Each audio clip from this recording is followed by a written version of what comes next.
Senhor, o que eu vou fazer? Como que eu vou fazer? E orando, e Senhor, o que vai ser? E de repente, o Espírito Santo, eu tenho convicção de que Ele colocou esse desejo no meu coração e confirmou da gente estar compartilhando a respeito do livro de Atos, porque é assim que a igreja tem que viver. A igreja do Senhor, ela tem que ser guiada pelo Espírito Santo o tempo inteiro. Não é pelo que eu penso, não é pelo que eu acho que é melhor, não. É pelo Espírito Santo. O que o Espírito Santo diz? O Espírito Santo diz que eu tenho que ficar parado sem fazer nada, ou ele diz que eu tenho que correr. É o que eu vou fazer. É o Espírito Santo que tem que determinar a minha vida, e principalmente a vida da igreja, porque a igreja é dele. Por isso nós temos que sempre orar. Ontem, volto a repetir, eu não sei se os irmãos, eu estava orando aqui, ajoelhado e tal, e falando, Espírito Santo fala, o tempo todo minha oração era essa, só essa, eu estava ali, fala, é isso assim, olha só a minha oração, o que eu estou fazendo de errado, o que eu estou fazendo que o Senhor não quer que eu faça, eu devo parar com isso aqui, eu devo continuar, como que é esse negócio aí, eu acho que é porque eu não dou conta mesmo, eu não sou ninguém mesmo, eu estava com essa oração, meu irmão, você ouviu, Juliano, minha oração? Eu estava ajoelhado ali no pensamento, falando baixinho com o Espírito Santo, e aí eu acho que realmente é porque eu não dou conta mesmo, eu sou falho mesmo, sou fraco, eu tenho que realmente imitar fulano mesmo, tenho que fazer isso e aquilo outro, e não sei o que mais, eu acho que não é para mim mesmo isso aqui e tal. Era a minha oração ontem com o Espírito Santo. Aí vem a palavra dele. Você está vendo como é que são as coisas? O Espírito Santo, meu irmão, ele é vivo. E Ele é quem nos conforta, Ele é o Consolador. E Ele consola fazendo o quê? Nos fazendo lembrar da palavra. Que palavra? Essa aqui, ó. Por isso que eu disse, deixa Deus te usar. Quando você estiver sentindo vontade de falar algo aqui da palavra, fale. Pode ser que é o Espírito Santo que está te induzindo a fazer isso. É a palavra de Deus? Então fale, mesmo que você não tenha sentido vontade nenhuma, porque a própria palavra vai se encarregar de cumprir. Então eu fui tremendamente ontem confortado pela palavra, pelo Espírito Santo. E é assim que nós como igreja temos que ser, meu irmão. Pelo Espírito, é tudo pelo Espírito. Não é por força e nem por violência, mas é pelo Espírito. E era assim que este povo vivia antes de nós, o modelo da igreja primitiva, que logo quando obedeceram a palavra de Jesus, que ele disse, olha, vocês não devem sair daqui, vocês têm que permanecer aqui, até que vocês sejam revestidos do alto. Que maravilha! Jesus ensinou 3 anos e meio aproximadamente, 3 anos e meio, os 12 discípulos, mais chegaram, e mais um grupo grande, inumerável de pessoas. Falou o sermão da montanha, falou sobre o reino de Deus, sobre salvação, sobre o mundo vindouro, falou sobre muitos ensinamentos. Então eu poderia falar assim, não, já ensinei esse povo, eu vou embora e deixa com eles agora, já ensinei. Mas não é assim. Ele ensinou primeiro o verbo, a palavra revelada, a palavra proclamada, que é o Logos. Aí depois precisava também do outro verbo, o rema, que quer dizer a palavra revelada. E quem revela é o Espírito Santo. Amém. Jesus disse para Pedro, tu és muito bem-aventurado, porque não foi a carne e nem o sangue que te revelou, mas foi o meu Pai. Quer dizer, foi pelo Espírito que Pedro reconheceu quem era Jesus. Tu és o Cristo, Filho do Deus vivo. Foi pelo Espírito que aquela Maria jogou aquele perfume sobre Jesus, porque ela teve a revelação de quem Ele era. Foi o Espírito. Jesus disse que ninguém vem a mim se antes o Pai não lhe enviar. Ninguém vai até Jesus se não for pelo Espírito. Não adianta, irmão.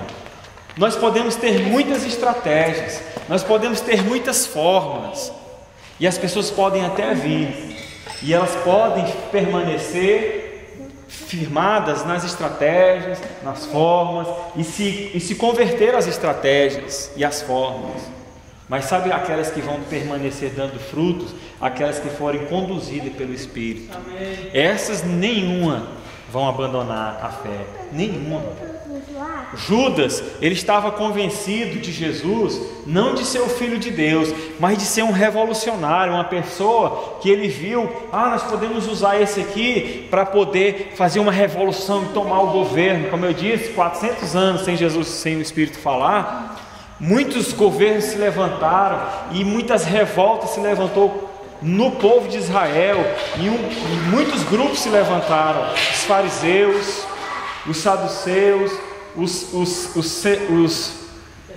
essênios, os zelotes, e inclusive o Judas era dos zelotes, desse grupo, zelote, chamado zelote. Quem eram os zelotes? Eram judeus que não estavam preocupados com as coisas da religião, nem de Deus, nem nada. Eles queriam era arrumar um motim, fazer um motim e tomar o governo. Era isso que eles queriam fazer. Os judeus helenistas. Pela força, pela força. Mas ele não entendeu, então ele ficou 3 anos e meio andando com Jesus. Jesus era popular, né? E a ideia dele era: não, nós vamos botar esse aqui, nós vamos fazer um motim, então todos vão aceitar ele, porque ele é bom, ele cura as pessoas. Mas ele não tinha a revelação que Pedro teve. Ele estava com Jesus na carne somente, não no Espírito. Tinha outros chefes que também tinham discípulos, tinha boas conversas, boas estratégias, mas não tinha o Espírito Santo. Não tinha, exatamente. Então, o Judas, quando ele viu que ele tentou várias maneiras convencer Jesus de entrar na onda dele, ele viu que não era dele, que meu reino não é deste mundo. Não, vocês estão preocupados com outras coisas, meu reino não é deste mundo, não. Se eu quisesse, eu mandava uma miríade de anjo aqui agora, mas meu negócio não é com esse mundo. Então, o que ele fez? Foi lá e vendeu o mestre.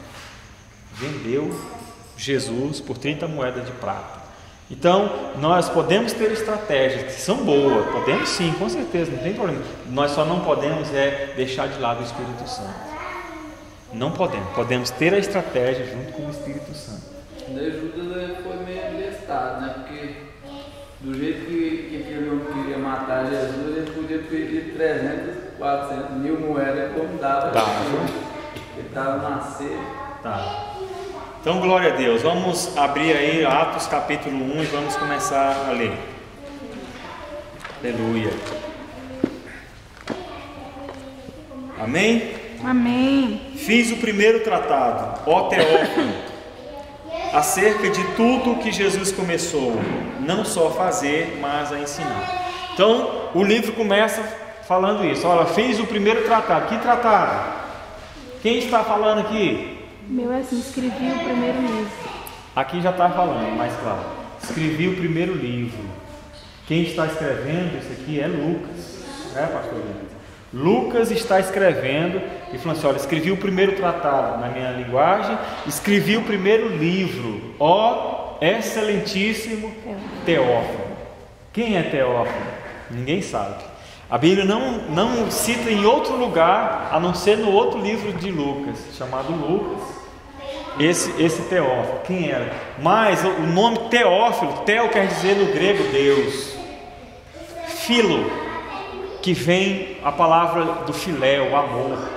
Então, o amado, ó amado de Deus, amado de Deus. Então, você é amado de Deus? Amém. Então esse livro é para mim e para você, Aleluia. amém? Então ele está escrevendo para mim e para você. Ele está falando assim: fiz o primeiro tratado, ou o primeiro livro, ó Teófilo, amado de Deus. Somos amados de Deus. Está se dirigindo para nós. Acerca de tudo que Jesus começou, não só a fazer, mas também a ensinar. Então ele fez o primeiro livro lá, que foi o Lucas, o próprio médico, ele era médico, doutor Lucas, o médico amado. Paulo chamava ele de um médico amado, que andou com Paulo há muitos anos, com Paulo pregando aí, e ele ia escrevendo, e tudo que ia acontecendo, e aí nós embarcamos, e aí nós fomos para Troade, aí o navio afundou, e não sei o que, era Lucas escrevendo. Esse amado médico, também sendo médico, ajudava outras coisas lá também. Então, quer dizer, o natural andando com o espiritual, né? A medicina e o divino.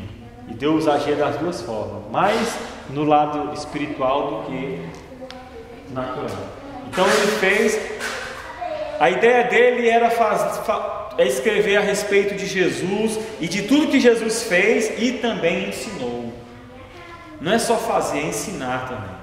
Fazer e ensinar. Nós devemos, Jesus disse, ide por todo mundo, pregai o evangelho a toda criatura, aquele que crê e for batizado será salvo, quem não crê será condenado, e fazei discípulos, ensinando tudo aquilo que eu vos falei. Vocês têm que ensinar essas pessoas.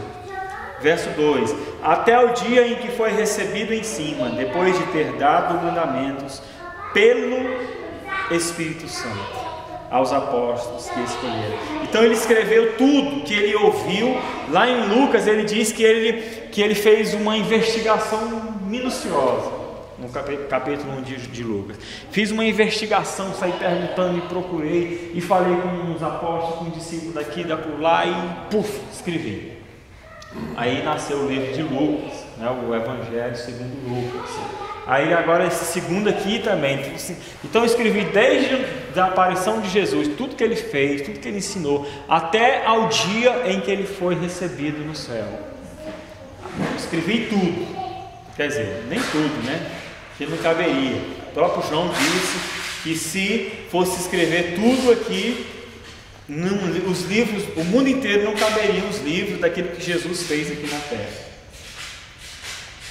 Então ele diz aqui no verso 2 ainda: até o dia em que foi recebido em cima, depois de ter dado mandamentos pelo Espírito Santo aos apóstolos que escolhera, aos quais também, depois de ter padecido, se apresentou vivo com muitas e infalíveis provas, sendo visto por eles por espaço de 40 dias e falando das coisas concernentes ao reino de Deus, e estando com eles determinou-lhes que não se ausentassem de Jerusalém, mas que esperassem a promessa do Pai, que disse ele: por mim ouviste, de mim ouviste. Então aqui já vemos a ação do Espírito Santo. Logo no primeiro capítulo, aqui diz que foi pelo Espírito que Jesus Cristo deu essa ordem. Pelo Espírito, quando Jesus ainda estava aqui na terra, no mesmo dia que ele foi assunto ao céu, que ele foi elevado aos céus, ele deu a ordem, motivado pelo Espírito Santo, induzido pelo Espírito Santo. Que ordem? Vocês não devem sair daqui até que vocês sejam cheios do Espírito Santo. É aquilo que eu falei. Nós não devemos sair daqui. Nós não devemos, entre aspas, sair daqui. Nós não devemos fazer nada sem ser cheio do Espírito Santo. Não devemos fazer nada se não for pelo Espírito Santo. Nós podemos fazer, mas não devemos. Poder pode, você pode. E tem muita gente que faz. Demorou, será? Hã? Demorou. O quê? A descida desse tempo. A descida foi 50 dias. 50 dias depois, né? Porque foi no Pentecostes, né? O Pentecostes quer dizer 50, que é a festa dos... Jesus morreu na Páscoa, na sexta-feira. Ressuscitou ao terceiro dia, quando começava a festa da colheita, a festa da colheita, era a festa da colheita. Então, naquele domingo, quando se começava a colheita, eles traziam as ofertas para Deus, era a tradição. Eles pegavam as primícias, quer dizer, a primeira parte, e traziam ofertas para Deus. Foi nesse dia que Jesus ressuscitou. Então, da Páscoa até a descida do Espírito Santo foram 50 dias. E Jesus veio, ressuscitou e mandou que eles esperassem, não saíssem de lá. E a Bíblia diz que quando Jesus estava sendo elevado aos céus, que apareceu dois varões, dois anjos, e falou assim: o que vocês estão fazendo aqui? Não, o que vocês estão fazendo aqui? Não, isso aqui ele falou para a mulher. Falou assim: por que vocês estão olhando para cima? Porque esse mesmo Jesus que vocês estão vendo sendo elevado, ele, dessa mesma forma, vocês vão ver quando ele voltar, né? Olhando para cima e tal, vai voltar. Os anjos, naquele dia tinha umas 500 pessoas, propriamente dito, 500 pessoas, naquele dia, quando ouviu esses dois anjos falar, e quando ouviu Jesus dizendo: ide por todo mundo pregar o evangelho a toda criatura. Era 500 pessoas. E Jesus falou assim: olha, vocês não devem sair de Jerusalém até que vocês sejam revestidos do Espírito Santo. 500 pessoas. Só que nós vamos ver que a maioria não permaneceu na obediência do mandamento de permanecer unânimes. Nós vamos Cansou de perceber. esperar. Não, eles cansaram de se esperar. Então vamos lá, verso Sim. 5. Porque na verdade João batizou com água, mas vós sereis batizados com o Espírito Santo. Não muito depois desses dias. Jesus estava falando assim: olha, tenha paciência, tenha calma, mas não vai ser muito tempo depois desses dias, não, vai ser breve. Amém. Jesus já estava falando para ele, para o povo: vocês vão ficar aqui até ser revestidos, mas não muito depois desses dias. Verso 6: aqueles, pois, que se haviam reunido, perguntaram-lhe, dizendo: Senhor, restaurarás tu neste tempo o reino a Israel? Olha o que o povo está preocupado, o que nós, seres humanos, estamos preocupados, só com o reino aqui da terra, o reino natural. Estamos preocupados com o Lula, com a Dilma, se vai aumentar o salário mínimo, se não vai aumentar, se nós vamos receber a Bolsa Família, se não vamos, se vamos lá para o INCRA, se não sei o que mais, né, Vaninha? É isso que nós estamos preocupados. Nós estamos preocupados com isso. Se eu vou pagar minha conta. Esse dia eu estava falando com a mulher mesmo, tanto faz o homem normal como pastores, outros. Eu citei ainda para ela pelo maior que eu fiz massa, ele construiu aquela igreja. Ele sabendo que ele não vai levar aqui para o céu. Se chegar lá um cara querer derrubar aquele templo, aquele tijolo, ele mata o cara, mas ele não vai, né? Vai não. É o que o homem se preocupa. É o que nós estamos preocupados com as coisas que nós vemos. Então a pergunta daqueles que ouviram Jesus falar isso foi: Senhor, então vai ser nessa época que o Senhor vai restaurar o reino a Israel? Porque Israel estava na opressão de Roma, no Império Romano. O Império Romano é que dominava, que oprimia, que cobrava impostos e tal. E antes de Roma eram os persas, antes dos persas eram os babilônios, e aí, coitado de Israel. Israel é um povo sofrido, irmão. Basta você dizer que é um povo de Deus. Sempre foi assim. Israel sempre sofreu. Claro, teve seus momentos de glória, e nós também temos os nossos momentos de glória.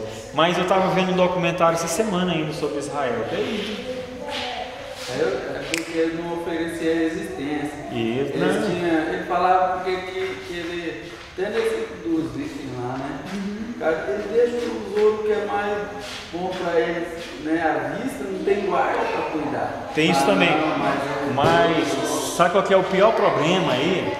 A questão mesmo, a questão é que é o povo de Deus. O povo de Deus, ele é sempre perseguido, sempre foi, e enquanto Jesus voltar, vai ser. Só vai mudar isso quando Jesus voltar. Deus tem uma palavra para Moisés, para Abraão, que enquanto o mundo for mundo, vai existir uma semente dele. Então, o diabo tentar mostrar que tem mais poder do que Deus, o que ele faz? Ele tenta quebrar essa palavra. Ele fala assim: se eu destruir todo o povo judeu da face da terra, aí eu digo que Deus não tem poder. Ele não pode sustentar nenhuma palavra que ele deu de que Abraão ia ter uma semente. Então, o moral da história: é povo de Deus, candidato à perseguição. Você é filho de Deus, a Bíblia diz: todo aquele que quer viver a sua vida piedosa diante de Deus vai sofrer perseguição. A palavra de Deus que fala, irmão. Então o povo de Israel foi um povo sempre sofrido. Então aqui eles se preocuparam com isso. Perguntou: Senhor, então é nesse tempo que o Senhor vai restaurar o reino a Israel? Estava preocupado: quando é que o Senhor vai nos libertar desse povo? Judas se preocupou foi com isso, que vem nos libertar desse povo. Quando ele viu que Jesus não estava preocupado com o reino deste mundo, foi quando ele falou: eu vou vender esse cara, ele está só com esse negocinho de paz e amor aí e tal, né? Eu quero é o reino, eu quero é o reino de Herodes, eu quero que César vai lá para longe de mim, não sei o que. E ele está falando de que eu tenho que amar meus inimigos. Que conversa é essa? Né? Então foi aí a revolta de Judas, porque o povo sempre se preocupou com o reino terreno. Aí quando ele fez essa pergunta, verso 7: e disse-lhes Jesus, né? Não vos pertence saber os tempos ou as estações que o Pai estabeleceu pelo seu próprio poder. Deus vai estabelecer o reino a Israel? Vai, no milênio. Ele vai cumprir a promessa que ele fez para Davi, que nunca faltaria uma semente de Davi do reino. Aí sim, o seu reino jamais terá fim. Jesus Cristo vai reinar durante 1000 anos. Esse é o tempo que ele vai restaurar o reino de Israel. Somente isso. Quando Jesus voltar, que a igreja passar 7 anos de festa lá no casamento com Jesus, e quando voltar novamente, segunda vinda, que estabelecer ali sobre o Monte das Oliveiras, o trono de Deus, vai abrir o Monte das Oliveiras em 2, vai dividir o Monte das Oliveiras lá em Israel. Você que nunca foi lá em Israel, você tem vontade de ir lá uma vez ou não? Eu tenho, é meu sonho. Eu tenho.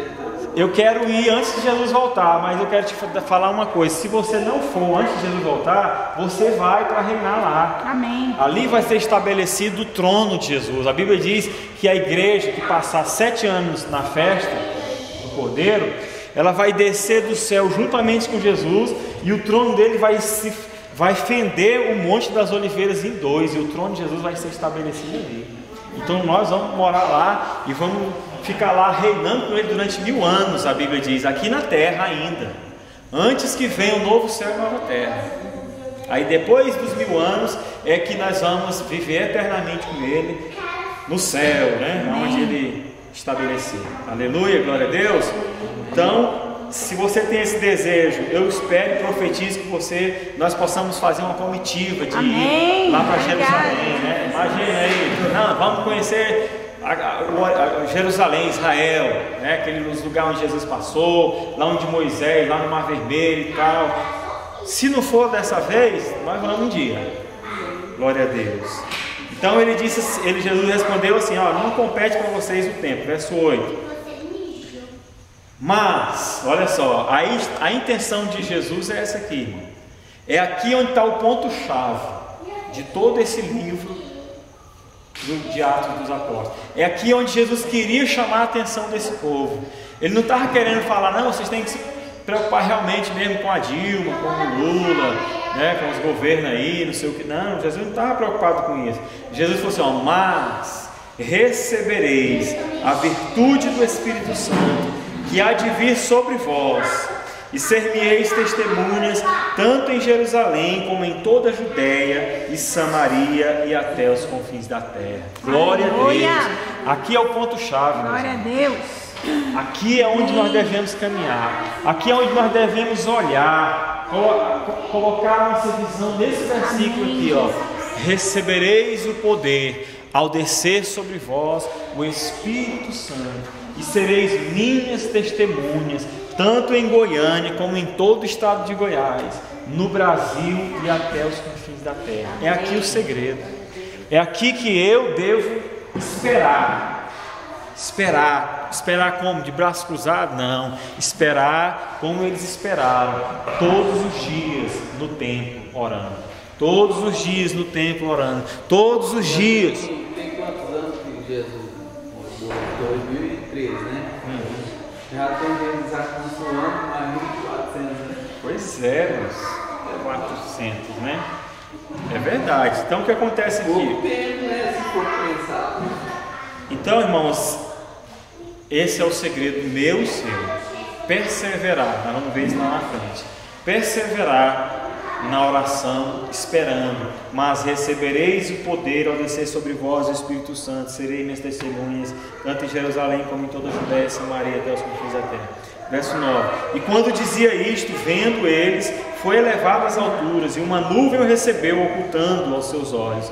E estando com os olhos fitos no céu, enquanto ele subia, eis que junto dele se puseram 2 homens vestidos de branco, os quais lhes disseram: homens galileus, por que estáis olhando para o céu? Esse Jesus que dentre vós foi recebido em cima no céu, há de vir assim como para o céu vistes ir. Então voltaram para Jerusalém, do monte chamado das Oliveiras, olha aí, o qual está perto de Jerusalém, a distância do caminho de um sábado. É nesse monte que ele vai descer. No mesmo monte que ele subiu, ele vai descer e vai estabelecer o reinado. Verso 13. E entrando, subiram ao cenáculo, onde habitava Pedro e Tiago, João e André, Filipe e Tomé, Bartolomeu e Mateus, Tiago filho de Alfeu, Simão Zelote e Judas, irmão de Tiago. Todos estes perseveraram unanimemente em oração e súplicas com as mulheres e Maria, mãe de Jesus, e com os seus irmãos. Então, eles perseveraram, todos eles perseveraram unanimemente. Amém, irmão? Amém. Vamos parar por aqui? Amém. Depois a gente continua. Todos eles perseveraram firmemente em oração e súplicas com as mulheres e Maria, mãe de Jesus. É porque essa Maria aqui é a Maria do vaso de alabastro. Entende? E Maria, mãe de Jesus. O que me chamou a atenção foi com as mulheres, se Maria e. Ah, tá. Eu pensei que aqui tá. Eu pensei que tinha duas. Porque Eu sei, entendi Ah, sua não, pergunta. tá falando em Maria. É só uma Maria aqui. com as mulheres e Maria, mãe de Jesus. Então, E tem a outra Maria que está sempre citada. isso. Por que Maria, mãe de Jesus? Porque ela realmente, Maria é uma pessoa, é um ícone. Maria é uma pessoa que realmente merece uma atenção. Com as mulheres. Exatamente. Pois é, mas eu pensei que você estava. Com as mulheres. Poderia parar aí com as mulheres. Isso, eu pensei. Ela também era mulher, estava incluída todos, mas não, a frase diz, e súplica com as mulheres, vírgula, e Maria, Tá. mãe de Jesus. Os Exato, irmãos dele, falando da família de Jesus que também estava com ele, né? exato. Eu pensei que você estava se referindo de duas Marias aí, mas é só uma. Então, mas com certeza a Maria do vaso de alabastro estava aí também. As mulheres, porque Jesus tinha discípulas. E essas discípulas, a Bíblia diz que elas eram que financiavam o ministério de Jesus. Elas eram ricas, essas mulheres. Elas eram mulheres de pessoas influentes lá em Israel, em Jerusalém, do pretório, lá da guarda e tal, dos governadores, né? Dos herodianos. Então essas mulheres patrocinavam o ministério de Jesus. Então ele chamava de as mulheres. E não só elas, mas tinha várias outras mulheres. Tinha a Maria, irmã de Lázaro, tinha a Marta e várias outras, né? Que não tem como falar. Por isso fala assim. Agora quando ele fala, e Maria, mãe de Jesus, ela merece uma atenção. Maria, mãe de Jesus. Então é bom, não é? Dando uma ênfase à família, Dá uma né? ênfase. Hã? Foi 9 vezes que ele na barra. Pois é, e outra coisa, e não só isso, né? Correu risco de morte, né? Foi perseguida também. Só assim, eu tenho todo o respeito pela Maria, mãe de Jesus. Uma vez o pastor James esteve pregando, né? Que muitos católicos colocam a Maria, mãe de Jesus, acima de Jesus. Tirando a glória de Jesus, dando para Maria tem que ser mãe de Jesus. Só que ela era uma mulher cristã, segundo o coração de Deus. Isso, senão ela não teria sido escolhida. Ela não era idólatra, ela idolatrava Maria. Ela não tem culpa, os outros não vão santo aí. E as pessoas não enxergam dessa forma. Hoje, ó, digamos Se que. todo mundo dele diz assim, que aqueles que adoram Maria fizessem o que Maria manda, não seriam idólatras. Não, seria não. Ela só queria que E ela adorar. Daqui 200 anos, se Jesus não tiver voltado e as pessoas ouvirem falar a respeito do Francisco, o Francisco é uma gente boa, o Francisco orava com as pessoas e elas eram curadas, o demônio era expulso, e Francisco era uma bênção, ajudava os pobres e tal. Daqui 200 anos, aí eles iam, então vamos fazer uma imagenzinha dele, Analisar. ele era santo, vamos adorar. Ele tem culpa? Não tem, né? Ele não tem culpa, ele nem sabe disso aí, está lá no céu. Os outros falam que é santo, coitado, tá lá doido pra dormir, não tem como. Então, essa Maria com certeza merece respeito. Ela é com certeza bem-aventurada por ter sido a mãe de Jesus, Escolhida por Deus. né? Agora, Jesus já prevendo o futuro de idolatria em relação a ela, quando alguém falava, quando uma mulher falou assim, bem-aventurada é aquela que te gerou, né? Falou para Jesus, ele disse, não, antes bem-aventurados são todos aqueles que ouvem as minhas palavras e praticam. Jesus já estava prevenindo certas coisas, né? Não é? Quando falou assim, mestre, tua mãe, teus irmãos estão lá fora te procurando, né? Querendo falar contigo. Aí Jesus disse, quem que é minha mãe? Quem são os meus irmãos? Todos aqueles que escutam as minhas palavras e obedecem e executam. Estes são a minha mãe, meu pai, os meus irmãos. Mas Jesus foi obediente a ela, como mãe natural. Mas ele sabe, talvez Jesus já estava sabendo do futuro, né?